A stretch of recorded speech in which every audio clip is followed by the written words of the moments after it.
So anti money laundering watchdog, anti money laundering से related जो system है उसमें रिव्यू करने की बात हो रही है। एंड यही रिक्वेस्ट भी किया है एफएटीएफ ने इंडिया को कि जो टेररिस्ट फंडिंग है, पॉलिटिशियंस हैं, फैमिलीज हैं एंड उनके भी जो क्लोज एसोसिएट्स हैं, उनको उनके बैंक अकाउंट्स को चेक किया जाए कि जो पोटेंशियल है फॉर सस्पेक्टेबिलिटी ऑफ ब्राइबरी या फिर करप्शन उसको चेक किया जा सके। एंड और भी ज्यादा रिगरस मॉनिटरिंग की बात की है regarding the source of funds जो इन अकाउंट्स में आ रहे हैं। पॉलिटिकली एक्सपोज्ड पर्सन स्पेसिफिकली जो लोग हैं वहां पे क्या सोर्स है फंड्स का, एंड सीनियर बैंक मैनेजर्स जैसे हैं वो कैसे अप्रूव कर रहे हैं, क्या वो अपने किसी फैमिली मेंबर के लिए इन फंड्स को अप्रूव कर रहे हैं जिसकी वजह से इजीली जो ओवरऑल एग्जिस्टिंग रेगुलेटरी स्टैंडर्ड्स हैं उनको वो बाईपास कर जा रहे हैं। So regular follow up category के अंदर ही इंडिया को प्लेस किया गया है बाय द एफएटीएफ। मतलब इंडिया को एक रिपोर्ट ऑफ प्रोग्रेस सबमिट करनी होगी of the recommended actions only in October 2027। And G20 countries भी बोल सकते हैं कि उनका भी रोल देखा जाता है, उनके बाद उनके लिए भी एफएटीएफ जो है वो एक्टिवली ऐसे ही एंटी मनी लॉन्ड्रिंग सिस्टम्स को इम्प्लीमेंट करता है। एंड डोमेस्टिक पॉलिटिकल फिगर्स के लिए और स्ट्रिक्टर बैंकिंग स्क्रूटनी होनी चाहिए उसको वो बोलता है। इवन सबसे ज्यादा जरूरी है before the general elections. The next is regarding Modi to release 109 high yield seeds. So revitalize करने की बात हो रही है of the agriculture and the food security sector. So high yield variety seeds जो हैं क्लाइमेट रेजिलिएंट है, drought resilient है, इसके साथ साथ अगर उतना वाटर उनको नहीं भी मिल रहा है तो भी हमें हाई यील्ड मिल रही है। इंडिया के अंदर बात करते हैं तो हॉर्टिकल्चर क्रॉप्स जैसे कि millets, forage crops, oil seed, pulses, then sugarcane की भी बात करते हैं। ये डिफरेंट डिफरेंट क्रॉप्स है जिनके ऊपर फोकस को बढ़ाया जा रहा है। इसके साथ साथ ये जरूरी भी हो जाते हैं न्यूट्रिशन के लिए, इंडस्ट्रीज जैसे फूड और फार्मास्यूटिकल्स के लिए एंड एस्थेटिक वैल्यू के लिए भी। सो ड्रॉट टॉलरेंट होना, क्लाइमेट रेजिलिएंट होना एंड पेस्ट रेजिलिएंट होना, ये तीन ट्रेड्स हैं जो कि सबसे ज्यादा जरूरी हैं। एंड इसके साथ साथ और भी हैं जो कि हम इतना ज्यादा नहीं देखते हैं, जैसे कि salinity tolerance, flood tolerance, heat tolerance, cold tolerance and ability of the seeds to grow in nutrition deficient soils also, disease tolerance होना। सो डिफरेंट डिफरेंट एस्पेक्ट्स हैं जिनको हम ऐड कर सकते हैं हाई यील्डिंग सीड्स हॉर्टिकल्चर वाले sector के अंदर। जैसे कि पूसा बासमती की हम ज्यादातर बात करते हैं, जो कि राइस, बासमती राइस की वैरायटी है जो कि एक हाई यील्डिंग सीड वैरायटी है। इसके साथ साथ चैलेंजेस भी इंडिया देखता है हाई यील्डिंग सीड्स को लेके इन इंडिया, कि हाई यील्डिंग सीड्स को तो हम एम्प्लॉय कर रहे हैं बट क्या उसके साथ साथ सस्टेनेबल फार्मिंग प्रैक्टिसेस भी फॉलो हो रही हैं जिसकी वजह से हम जो run of surface run of है उसको कम कर पाए, या फिर हम जो टिलेज है उसको कम कर पाए। सो बायो फोर्टिफाइड वेराइटीज के थ्रू माल न्यूट्रिशन को भी टैकल करने की इंडिया बात करता है। इसके साथ साथ जरूरी है कि जो फार्मर्स हैं उनको डिस्ट्रेस, उनका जो डिस्ट्रेस है वो मिनिमाइज हम करें, उनको और अपॉर्चुनिटीज प्रोवाइड करें, एंटरप्रेन्योरशिप को प्रमोट करें। सो हाई यील्डिंग वैरायटीज के साथ साथ ये भी जरूरी हो जाता है कि जो फार्मिंग प्रैक्टिसेस उनको ग्रो करने के लिए की जा रही हैं क्या वो भी सस्टेनेबल हैं कि नहीं है। And in high yielding seeds के थ्रू हम डिफरेंट माल न्यूट्रिशन, स्टंटिंग, वेस्टिंग ऐसी प्रॉब्लम्स को इंडिया में टैकल कर सकते हैं। एंड ओवरऑल जो फूड कवरेज है इंडिया के अंदर उसको हम इंक्रीज कर सकते हैं, क्योंकि फूड जो है एक बेसिक इम्यूनिटी है फॉर लिविंग। जैसे ऑक्सीजन हमें चाहिए होता है वैसे ही फूड भी हमें चाहिए होता है। सो जरूरी है कि इन हाई यील्डिंग सीड्स को हम बढ़ाएं, बट इनका न्यूट्रिशन लेवल क्या है, क्या वो सफिशिएंट है इंडिया के लिए कि नहीं है, उन वैरायटीज पे बात होना और भी ज्यादा जरूरी है। जैसे कि varieties, high yielding varieties of rice जो है they need 25% less water than the traditional ones. तो जो वाटर स्ट्रेस्ड एरियाज हैं वहां पे भी हम फूड सिक्योरिटी को मेक श्योर कर पाएंगे। इंपॉर्टेंट रोल इसमें आईसीएआर का भी आ जाता है। राइट। हाँ, So simply we can say ki implementation and more usage and availability of these 109 high yield seeds with the farmers would be having the major impact on the improving agriculture productivity, making it climate smart and climate resilient agriculture model in India. And this will also help in further increasing, or as we have the target of doubling the farmers' income. So if their real income increases, that would be driving the growth in the rural areas and their consumer spending, which is linked with the growth of the FMCG sector. And then we're talking about promotion of the high yield varieties. So this will, like in this case, we will see important role of even the Department of Biotechnology, and we need to allocate more amount of more percentage of GDP for research and development. So this would be important, and role of like Krishi Vigyan Kendras, that is also important there. And this is also signifying or symbolizing the protection and higher usage of the traditional seed varieties along with this. Yes. Then next is regarding Jan Aushadhi scheme. So providing quality medicines at affordable price at 50 to 90% discounted price in comparison to branded medicines. So 13,000 plus Jan Aushadhi केंद्र है India के अंदर, 2,000 plus high quality medicines provide की जाती हैं and surgical equipments provide किए जाते हैं. So जो जन औषधि स्कीम है, बोल सकते हैं कि दो मेजर गोल हैं उसके. एक तो मेडिसिन को अफोर्डेबल रेट पे प्रोवाइड करना एंड इसके साथ साथ एक्सेसिबल करना सबके लिए. So So this ministry would of help agriculture in fertiliser के अंडर आती है. अंडर है, राइट, ये एक इम्पोर्टेंट फैक्ट है. एंड ओवरऑल जो इसका बेनिफिट होगा, reducing the out of pocket expenditure, so making health care universally available and affordable at the same time. So there are, like, as of 2024, there are 9,000 Jan Aushadhi Kendras operating across India. 9,000. And this is not just only ensuring the availability of the quality generic medicines. Like, there are around 600 generic medicines available at the Jan Aushadhi Kendras. Apart from this, there are also 250 surgical products also, which are being made available. So National Accreditation Board for Testing and Calibration of these laboratories, they are like into the testing of these different medicines, the quality of the medicine, standards of the medicines. And these can also at the same time play important role in the running the awareness campaigns to educate the people also about the benefits of the generic medicines, or even when talking about the quality of the lifestyle that they need to follow. जब हम बात करते हैं reducing the burden of the non-communicable diseases. And Jan Aushadhi की अगर ethical perspective से भी हम बात करते हैं तो हम बोल सकते हैं इक्विटी को प्रमोट करता है, सोशल जस्टिस को प्रमोट करता है, एंड कैसे मेक श्योर करता है कि क्वालिटी एश्योरेंस है, क्वालिटी प्रोडक्ट्स, क्वालिटी मेडिसिन ही दी जा रही है. तो WHO good manufacturing practices, certified manufacturer से ही मेडिसिन को लिया जाता है, जिसकी वजह से क्वालिटी के बारे में टेंशन नहीं होती है. जो NABL लैबोरेटरीज मैंने बताया, ये भी क्वालिटी स्टैंडर्ड्स के लिए है मेडिसिन की specifically. National accreditation board for testing and calibration laboratories हैं. तो एथिकल पर्सपेक्टिव से भी हम बोल सकते हैं ट्रांसपेरेंसी, अकाउंटेबिलिटी, देन इक्विटी को प्रमोट कर रहा है, इसके साथ साथ सोशल जस्टिस को भी प्रमोट कर रहा है, एंड दिखाता है कि एथिकल रिस्पॉन्सिबिलिटी है स्टेट की भी कि वो बेसिक हेल्थ फैसिलिटीज जो है सिटीजन्स को प्रोवाइड करें.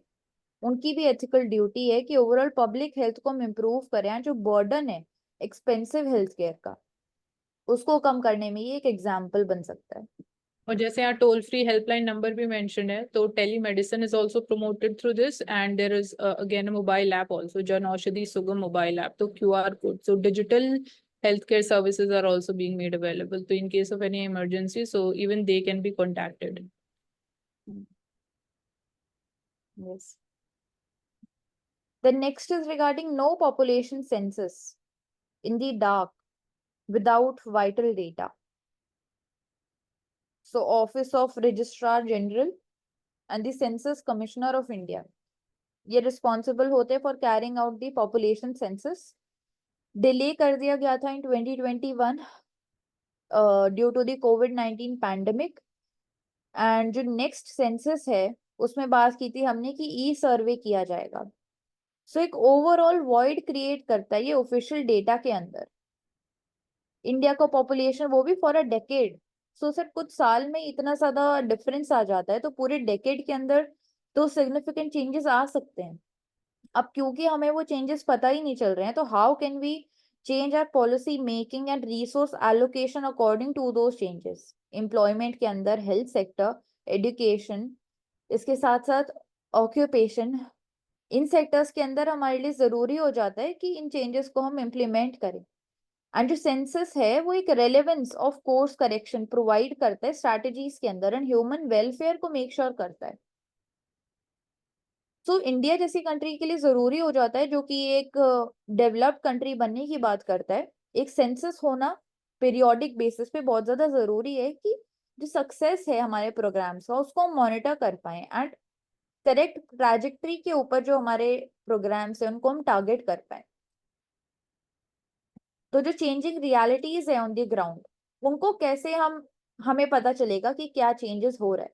फेमिलियल स्ट्रक्चर से लेके लोकेशनल डिस्ट्रीब्यूशन से लेके employment and health care sector तक हमारे लिए जरूरी हो जाता है सेंसस का होना, क्योंकि उसी के थ्रू हमें पॉपुलेशन के बारे में पता चलता है। डेमोग्राफिक ट्रांजिशन कितना हो रहा है, कैसे किस स्टेट में कितना ज्यादा हो रहा है, सब कुछ हमें सेंसस से ही पता चलता है। साथ साथ में एसडीजी इंडिकेटर्स जो हैं, एसडीजी गोल्स जो हैं, उनको हम कैसे अचीव कर पाएंगे।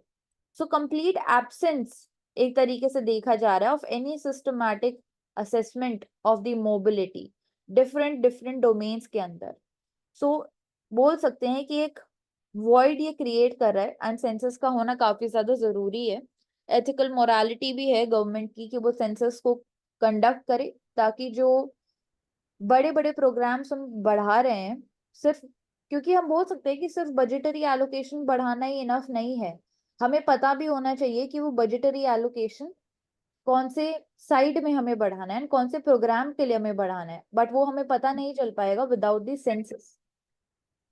इफेक्टिवनेस पे अगर हमें वर्क करना है तो the role of census is very important. Foundational role बहुत ज्यादा इंपॉर्टेंट है, क्योंकि उसी के बेसिस पे कौन सी पॉलिसीज हमें ज्यादा चाहिए, कौन से रीजन में, अगेन रीजनल डिस्पैरिटी अगर हमें कम करना है, या फिर जैसे हम अफर्मेटिव एक्शंस की बात करते हैं, तो their effective implementation all is data driven. So जैसे हम डेटा एनालिटिक्स का role become significant, and India में अगर हम बात करते हैं, for the very first time when we had the complete and the comprehensive census carried out, so it was in 1871 during the British rule. So from that time, that time onwards, we have this 10-year cycle beginning, and even during ancient India also we see that Arthashastra में, which was written by Kautilya 4th century BC में, so population counting वहां पे भी देखी गई है administrative purposes के लिए. So it is having the roots from ancient times. तो हम बोल सकते हैं कि अगर एक बेसिक सेंसस या हम पीरियोडिक बेसिस पे नहीं कर पा रहे हैं, तो इंडिया रोल मॉडल कैसे बनेगा, कैसे मेक श्योर करेगा कि जो वल्नरेबल पॉपुलेशन है उसको निग्लेक्ट नहीं किया जा रहा है। जो ट्रस्ट है गवर्नमेंट में वो कैसे शेप हो रहा है, क्या दिखा रहा है ये गवर्नमेंट के बारे में। क्या गवर्नमेंट सोशल जस्टिस को अपहोल्ड नहीं करता है। डिफरेंट रीजन और कम्युनिटीज को up to date and accurate रखने के लिए जरूरी हो जाता है कि मार्जिनलाइज्ड और वल्नरेबल सेक्शन को ओवरलुक ना किया जाए। एंड जो एथिकल प्रिंसिपल्स हैं सोशल जस्टिस के, वो भी गवर्नमेंट को फॉलो करने चाहिए। तो जरूरी है कि प्रायोरिटी बेसिस पे सेंसस जैसे सर्वेस को हम कंडक्ट करें, ताकि ट्रैजेक्टरी जो है वो हमें पता चल पाए कि हमें किस साइड में चलना है।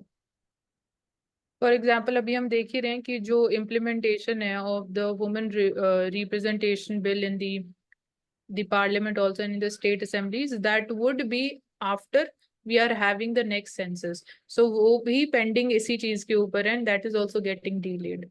So right now we are focusing upon जो small level पे हम सर्विस कराते हैं, जैसे नेशनल फैमिली हेल्थ सर्वे या पीरियोडिक लेबर फोर्स सर्वे, तो वो डेटा को हम अभी करंटली यूज कर रहे हैं.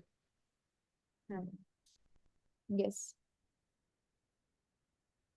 The next is regarding the refugee rights, the gendered nature of displacement. So refugee rights, United Nations High Commissioner for Refugees जरूरी हो जाता है. And by the end of 2023, 11 crore people had been forcibly displaced due to conflicts, human right violations. ऐसे events जो कि public order को disrupt कर रहे हैं, वायलेंस हो रहा है, प्रोसिक्यूशन हो रहा है.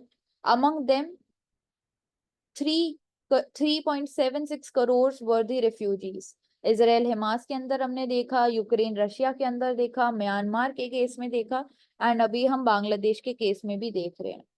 सो जेंडर डिस्प्लेसमेंट क्यों बोला जा रहा है? जेंडर डिस्प्लेसमेंट इसलिए बोला जा रहा है क्योंकि जो विमेन एंड पर्टिकुलरली गर्ल्स हैं, जो वल्नरेबल सेक्शन है, वो और भी ज्यादा वल्नरेबल होते हैं to the violence, to the sexual abuse. उसके साथ साथ एक केयर गिविंग रिस्पॉन्सिबिलिटी का बर्डन भी उनके ऊपर होता है. एंड बहुत केसेस में देखा जाता है कि ये जो चिल्ड्रन एंड विमेन होते हैं, they are probably the last to receive the assistance and primary responsibility bear करते हैं ऑफ फैमिली सस्टेनेंस. इसके साथ साथ मेंटल हेल्थ, आपकी ओवरऑल हेल्थ के साथ साथ मेंटल हेल्थ इश्यूज भी आप फेस करते हो, जैसे कि ट्रॉमा, लिमिटेड सर्विसेज अवेलेबल होते हैं आपके पास, सपोर्ट सिस्टम नहीं होता है कोई भी, एंड कम्युनिटी पार्टिसिपेशन मिनिमाइज हो जाता है. तो health issues and majorly mental health issues जिनकी बात नहीं की जाती है, वो भी अराइज होते हैं. इसके साथ साथ यहाँ पे रिफ्लेक्ट भी किया जा रहा है कि limited safety, limited access to community networks.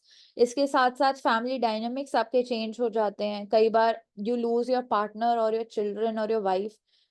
तो उसकी वजह से एक मल्टीट्यूड स्ट्रेस क्रिएट होता है लोगों के अंदर, जो कि साइकोलॉजिकल डिसेबिलिटी, मेंटल इलनेस तक रिजल्ट कर सकता है. सो डिफरेंट डिफरेंट बैरियर्स की जब हम बात करते हैं तो फिजिकल के साथ साथ साइकोलॉजिकल डिसेबिलिटी भी होती है. तो इसलिए जरूरी हो जाता है कि जो स्ट्रक्चरल चेंजेस है वो आने चाहिए, ताकि लेजिस्लेटिव, इंस्टीट्यूशनल, डिफरेंट लेवल्स पे जो रेफ्यूजी राइट्स हैं उनके बारे में भी हम अवेयरनेस क्रिएट कर पाएं. एंड जो वल्नरेबल सेक्शन है, कैसे उनको सर्विसेज प्रोवाइड कर पाएंगे हम ऐसे टाइम पे, वो सोचने की बात है यहाँ पे. इसके साथ साथ इंटरनेशनल लेवल पे जो रेफ्यूजी प्रोटेक्शन नॉर्म्स हैं, क्या सारी कंट्रीज उनको फॉलो कर रही हैं? जैसे इंडिया ने रैटिफाई किया UNCRPD, जो कि एक लॉन्ग टर्म मेंटल और इंटेलेक्चुअल इम्पेयरमेंट्स की भी बात करता है, साइकोलॉजिकल डिसेबिलिटी को भी मेक श्योर करता है, हाईलाइट करता है. Women and girls are women and girls with disability, वो एक मल्टीपल लेवल पे डिस्क्रिमिनेशन फेस करते हैं. So equal and full access to the human rights ऐसे टाइम पे प्रोवाइड करना ही बहुत ज्यादा डिफिकल्ट हो जाता है. सो पॉलिसी मेकिंग उसके अकॉर्डिंग करना, then collection of data regarding health conditions, उसके साथ साथ रजिस्ट्रेशन प्रोसेस वो मेक श्योर करना. Then 2030 agenda for the sustainable development, वो भी यही एम्फसाइज करता है कि जो वल्नरेबल पॉपुलेशन है हमारी, including the persons with disability and refugees, कैसे हम उनकी राइट्स को उन तक पहुंचा पाएंगे. इसके साथ साथ जो रेफ्यूजी राइट्स हैं, अगर उसकी एथिकल पर्सपेक्टिव से भी हम बात करते हैं, तो सिर्फ नेशनल रिस्पॉन्सिबिलिटी नहीं होती है, ये ग्लोबल रिस्पॉन्सिबिलिटी भी है. एक एथिकल ऑब्लिगेशन है हर कंट्री की कि वो एड्रेस करे रेफ्यूजी क्राइसिस को. नेशंस या फिर इंडिविजुअल्स जिनके एथिकल ऑब्लिगेशन है, उनको अपहोल्ड करना चाहिए कि वो सोल्यूशन लेके आए, डायलॉग एंड पीस को प्रमोट करें. देन इसके साथ साथ नॉन डिस्क्रिमिनेशन मेजर्स लें, ताकि जो रेफ्यूजीज हैं, they are not treated unfairly on the basis of their nationality या फिर on the basis of their religion. So protection, justice, इन आइडियाज को अपहोल्ड करना जरूरी हो जाता है अगर रेफ्यूजीज को हमें उनकी ह्यूमन राइट्स प्रोवाइड करवानी है.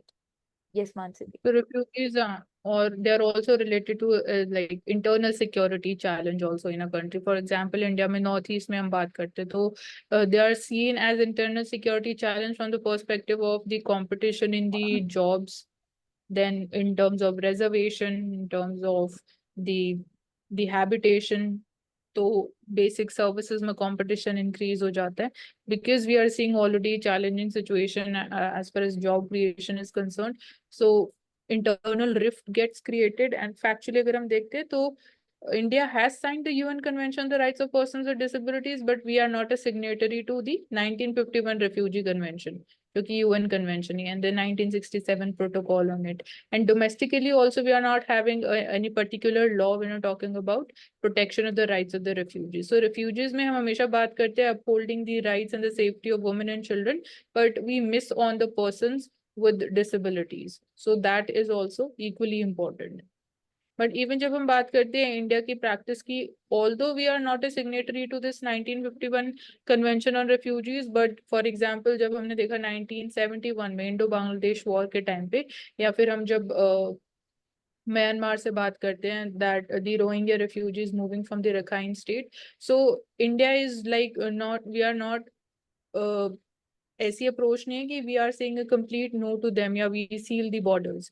सो we are respecting their rights, we are giving them place in India, we are ensuring कि उनको एक्सेस है बेसिक सर्विसेज का, हेल्थ केयर सर्विसेज का, एजुकेशन सर्विस का to the children of the refugees, and they are safe in India. Yes. So that is, we can say, one of the humanistic stands of India, respecting the human rights.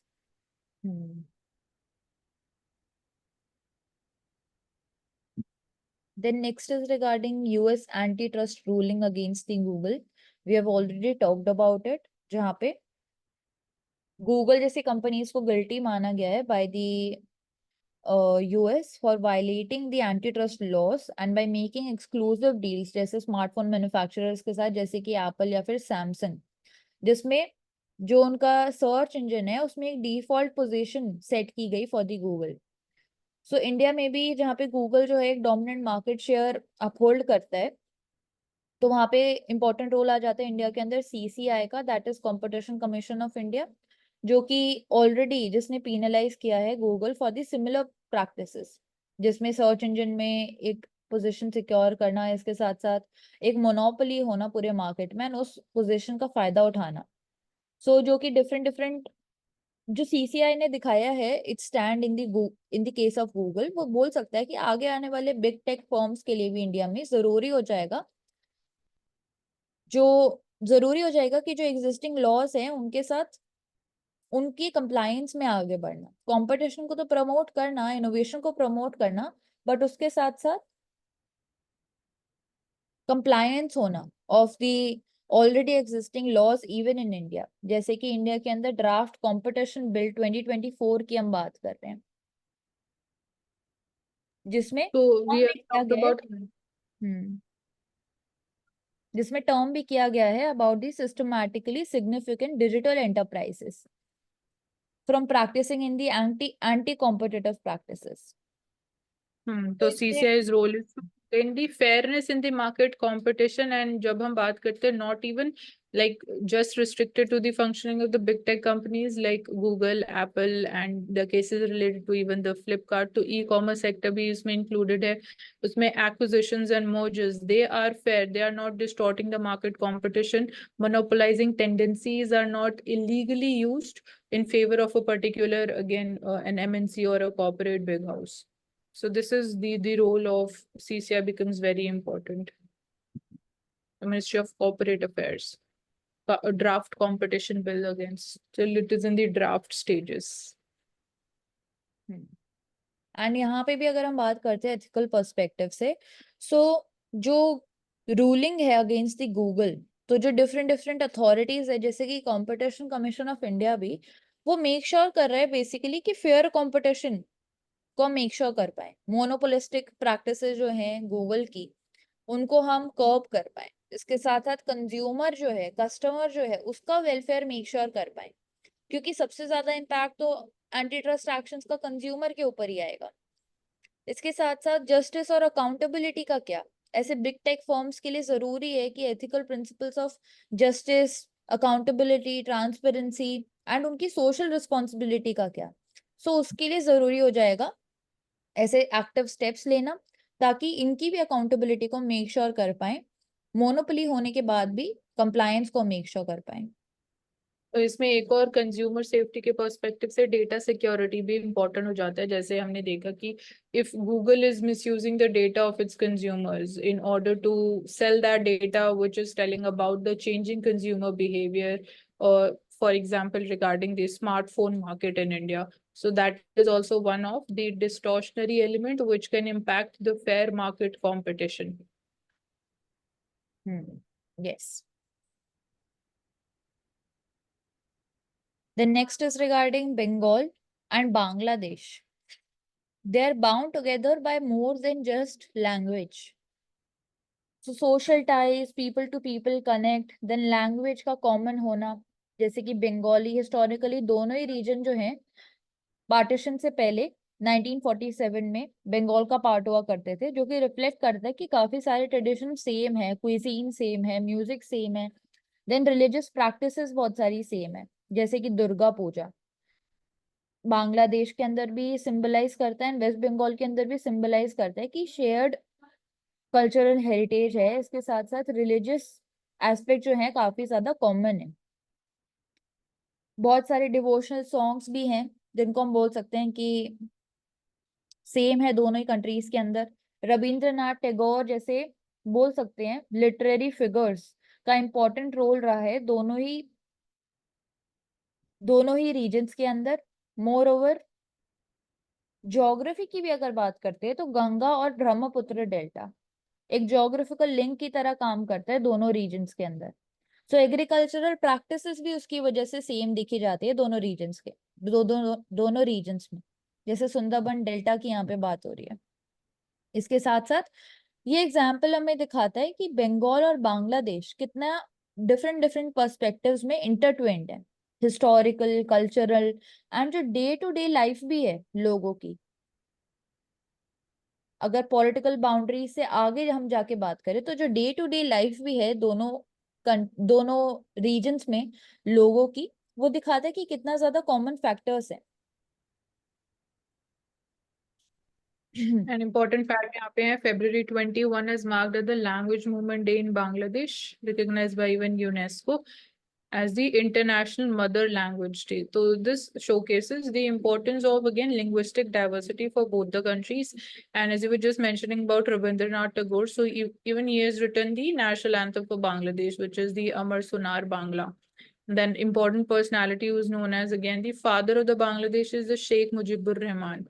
So post independence Bangladesh, earlier it was known as East Pakistan. So 1971 से पहले तक it was under the territory of Pakistan. So there we saw that elections were fair elections हुए and इसमें Sheikh Mujibur Rahman he won the majority. But जो West Pakistan था उन्होंने उसको recognize नहीं किया and government form nahi hui on the basis of, then again language differences bhi the. So then it led to the beginning of the independence movement for East Pakistan, and which was later it became Bangladesh. Yes.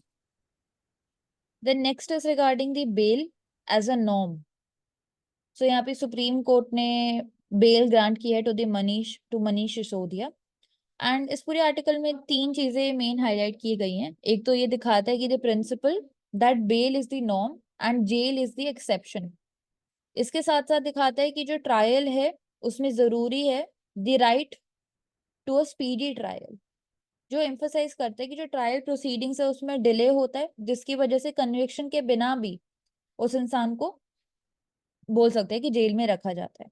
इसके साथ साथ judicial oversight का होना कितना ज्यादा जरूरी है वो भी ये केस स्ट्रेस करता है कि जो जुडिशियल ओवरसाइट है उसके साथ हम मेक श्योर कर पाते हैं कि जो बेल प्रोविजंस हैं डिफरेंट एक्ट्स और कोड्स के अंदर, जैसे कि यहाँ पे मनी लॉन्ड्रिंग एक्ट की बात की गई है एंड साथ में क्रिमिनल प्रोसीजर कोड एंड उसी की बात की जा रही है कि क्रिमिनल प्रोसीजर और मनी लॉन्ड्रिंग कोड के अंदर जो बेल के प्रोविजंस हैं उनको क्या ढंग से अप्लाई किया जा रहा है कि नहीं किया जा रहा है, उसके लिए एक जुडिशरी का रोल आ जाता है। तो ये तीन चीज सबसे ज्यादा जरूरी हो जाती है, bail as a norm, speedy trial की राइट ताकि विदाउट कन्विक्शन प्रोलॉन्ग टाइम तक ना रखा जाए, एंड इसके साथ साथ जुडिशियल ओवरसाइट का होना बहुत ज्यादा जरूरी है।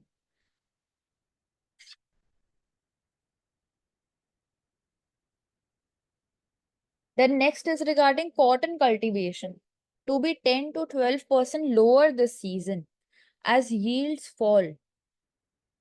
सो इस डिक्रीज की वजह से सबसे पहले कौन कौन इम्पैक्ट होने वाले हैं? फार्मर्स, उनकी इनकम इम्पैक्ट होएगी, इसके साथ साथ कंज्यूमर इम्पैक्ट होएगा। टेक्सटाइल इंडस्ट्री इम्पैक्ट होएगी। सो इंडिया जो है लार्जेस्ट प्रोड्यूसर्स और एक्सपोर्टर्स में आता है कॉटन के केस में, एंड एक क्रिटिकल क्रॉप है इंडिया के एग्रीकल्चर सिस्टम के अंदर भी, जिसमें डेक्कन के साइड में देखते हैं हम सबसे मेजर प्रोडक्शन इसका महाराष्ट्र, गुजरात आ जाता है, आंध्र प्रदेश भी आ जाता है। एंड लास्ट ईयर भी देख रहे हैं तो लास्ट ईयर जो कॉटन का प्रोडक्शन था it was around 127, it was on 127 lakh hectares of land, and इस साल वो ड्रॉप हुआ है जिसकी वजह से ओवरऑल यील्ड भी हमने देखा है कि ड्रॉप हुई है। सो इस यील्ड कम होने के पीछे क्या चेंजेस हम देख सकते हैं? सबसे पहले बोल सकते हैं कि इररेगुलर रेन, जो कि यहाँ पे दिखाया भी गया गुजरात के केस में, इररेगुलर रेन, एराटिक रेनफॉल की वजह से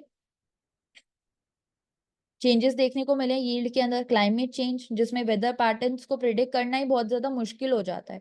फ्लड्स, ड्रॉट्स, इनका डायरेक्टली इम्पैक्ट आएगा कॉटन प्रोडक्शन के ऊपर। इसके साथ साथ हम बोल सकते हैं कि पेस्ट अटैक, जो कॉटन क्रॉप्स हैं वो हाईली सस्पेक्टेबल होते हैं टू दी पेस्ट्स, जैसे कि बॉलवॉर्म, पिंक बॉलवॉर्म यहाँ पे दिखाया भी गया है, जिसमें क्रॉप का जो साइज है वो रिड्यूस हो जाता है by almost 35% because of pink bollworm infestation. Telangana के और गुजरात के अंदर हमने देखा कि रेन की वजह से चेंजेस देखे गए। मार्केट वॉलेटिलिटी भी एक मेजर रीजन बोल सकते हैं, जिसमें इंफ्रास्ट्रक्चर स्टोरेज के लिए नहीं है या फिर ट्रांसपोर्टेशन के लिए नहीं है फार्मर्स के पास। तो क्या क्या सोल्यूशन हो सकता है इसका? सोल्यूशन में हम बोल सकते हैं ऑलरेडी एमएसपी प्रोवाइड कर रहे हैं, मिनिमम सपोर्ट प्राइस, जिसकी वजह से जो फाइनेंशियल रिलीफ है वो मिलता है फार्मर्स को। कैपेसिटी बिल्डिंग में क्या बेस्ट प्रैक्टिस होगी फॉर फार्मिंग दी कॉटन, वो हम सिखा रहे हैं फार्मर्स को। विंड्स हाइपर लोकलाइज्ड ऐप हम लेके आ रहे हैं ताकि वेदर के बारे में भी वार्निंग हम दे पाए फार्मर्स को। देन पेस्ट मैनेजमेंट प्रैक्टिसेस को हम प्रमोट करें कि पेस्टिसाइड, केमिकल पेस्टिसाइड के ऊपर जो रिलायंस है उसको हम कम कर पाए। एंड देन वाटर का जो यूज हो रहा है उसमें भी हम नई टेक्नोलॉजीज को प्रमोट करते हैं, जैसे कि ड्रिप इरिगेशन, जो कि वाटर सेविंग टेक्निक्स होती हैं, एंड इनको फिर हम वाटर स्कार्सिटी को एड्रेस करने के लिए भी यूज कर सकते हैं। सो तो यहाँ पे ओवरऑल जेनेटिक फैक्टर्स। इंजीनियरिंग, हाँ, ये इंपॉर्टेंट फैक्टर्स हैं इन टर्म्स ऑफ सॉल्यूशंस जो आप बता रहे हो। सो एक और फैक्टर क्या हो सकता है? Genetic engineering of the seeds of the cotton. Like अभी हम बीटी कॉटन यूज कर रहे हैं, तो क्या और क्या बेटर वैरायटी हो सकती है? Secondly, we talk about the important role of Pradhan Mantri Fasal Bima Yojana, crop insurance scheme, that is important. And जब हम बात करते हैं what are the climatic conditions suitable for the cultivation of cotton, तो temperature should be between 21 degree to 30 degree Celsius, and extremely high temperatures like above 40 degrees Celsius जो है, they are adversely harmful for the cotton crop. Rainfall should be between 500 mm to 800 mm, so this is a moderate rainfall category. And irrigation is a method which is used when we are again seeing the insufficient rainfall, or specifically during the El Nino season. So excessive rainfall and waterlogging again damaging. Case of soil we see that the regur soil, जिसको हम black cotton soil भी बोलते हैं, जो सबसे ज्यादा महाराष्ट्र वाले reason में हमें मिलता है, pH is between 6 and 7.5, so it is acidic in nature. And soil का जो नेचर होना चाहिए वो होना चाहिए well drained soil with good water holding capacity, so that is a characteristic of the black cotton soil. Even alluvial soils, they are also suitable. Sandy loam soil वो भी suitable है, but best is black soil. Sunlight में it requires a lot of sunlight, ideally for 6 to 8 hours of sunlight daily. And humidity में moderate humidity is ideal for the cotton cultivation. So this is there. So northern India में we see Punjab, Haryana, Rajasthan, there cotton cultivation is seen. And central India में Maharashtra, Madhya Pradesh, Gujarat, which are the leading cotton producing states. Southern India में Andhra Pradesh, Karnataka and Tamil Nadu. So growing season क्या है? Growing season it starts, kharif season crop है, starts with the onset of the monsoon, June and July के months में. Harvesting is during winter, October to December. So I think जैसे tea board है, तो कुछ cotton cultivation board भी होना चाहिए इंडिया में. Let me see. I think है हाँ, कॉटन कॉर्पोरेशन ऑफ इंडिया है, कॉटन कॉर्पोरेशन ऑफ इंडिया है, and this is like functions like a cotton board itself, so government agency under the Ministry of Textiles. responsible for promoting, marketing, regulation of cotton production and trade within the country. So this is there. Okay. Yes.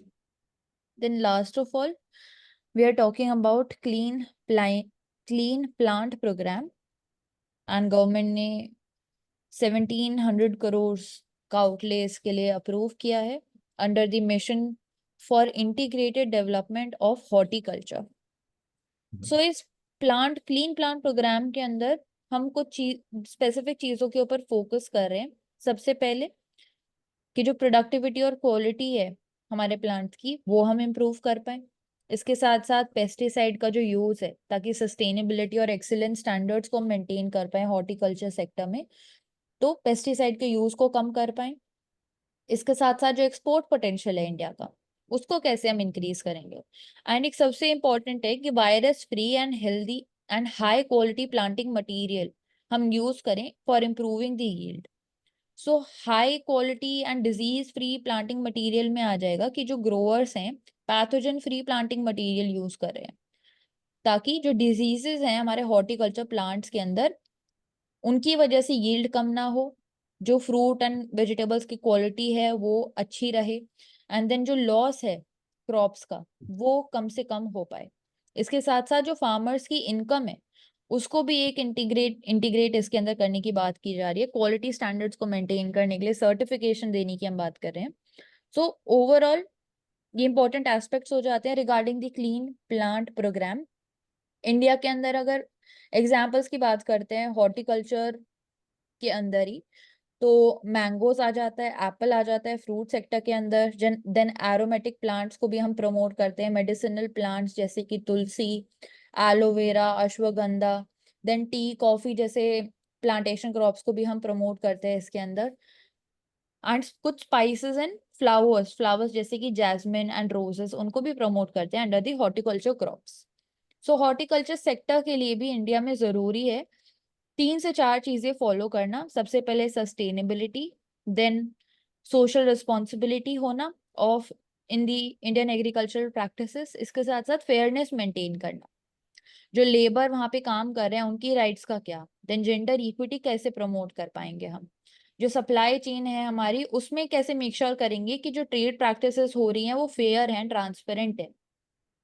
इसके साथ साथ जो marketing हम करते हैं food products की वो कैसे हमें पता चलेगा कि ऑनेस्ट मार्केटिंग की जा रही है, क्वालिटी के बारे में, ओरिजिन के बारे में एंड बेनिफिट के बारे में, जिसमें देखा जाता है 100% ऑर्गेनिक का लेबल हम लगा देते हैं. तो कैसे हम मेक श्योर करेंगे कि सोशल रिस्पॉन्सिबिलिटी अपहोल्ड होए एंड इसके साथ साथ जो मार्केटिंग प्रैक्टिसेस हैं, फूड सेफ्टी प्रैक्टिसेस हैं, वो स्टैंडर्ड्स मीट करें. राइट. तो यहाँ इस स्कीम के इस प्रोग्राम के 3 कंपोनेंट्स हैं. Clean plant centres would be created. Certification के ऊपर फोकस किया जाएगा so that we can focus upon the quality of the plants and legal framework भी होगा. Enhanced infrastructure facilities would be provided. So implementation would be done by the National Horticulture Board in association with the Indian Council of Agricultural Research. So research and development is equally important in this thing. So overall, this is going to help in increasing the productivity of the agriculture. High yield varieties usage would be increasing. Indigenous seeds usage would be increasing. Climate resilient cultivation would be promoted. And we can say ki apart from this, crop loss can be reduced, जो कि एक सबसे बड़ा हम बोल सकते हैं कि hampering factor है as far as the farmers income is concerned. So farmers income increase and maintaining the stability of their income. So that is going to be the possible benefits of this. और इसके साथ साथ हमारा जो export potential है, share of agricultural exports, that can also increase. Yes. So thank you so much everyone for joining in today. We have completed for today. It was a very comprehensive session. Thank you so much and keep learning with Ansarkari. Thank you.